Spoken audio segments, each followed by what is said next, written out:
તો નવસારી જિલ્લાના ગણદેવી સહિતના વિસ્તારોમાં આ વર્ષે અતિવર્ષાથી શેરડીના પાકને ભારે નુકસાન થયું છે। દક્ષિણ ગુજરાતમાં શેરડીને રોકડ પાક તરીકે ઓળખવામાં આવે છે, પરંતુ અવિરત વરસાદ અને ખેતરોમાં પાણી ભરાવાના કારણે ખેડૂતો મુશ્કેલીમાં મુકાયા છે। સામાન્ય રીતે 16 મહિને કપાતો પાક આ વખતે તૈયાર હોવા છતાં ખેતરોમાં પાણી ભરાયેલા હોવાથી કપાઈ શક્યું નહીં। કેટલાક વિસ્તારોમાં તો શેરડી સૂકી જવા લાગી છે, જ્યારે કેટલાક ખેતરોમાં છોડ કાળી થવા લાગ્યા છે।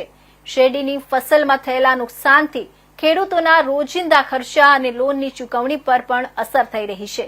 ખેડૂતોએ સરકાર પાસે વળતરની માંગણી કરી છે અને કૃષિ વિભાગે પણ નુકસાનનું પ્રાથમિક સર્વેક્ષણ શરૂ કર્યું છે।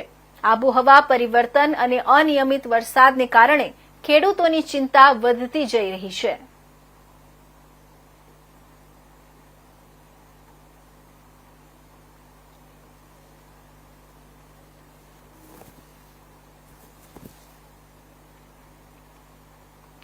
તો જેતપુર ગુજરાતમાં દારૂ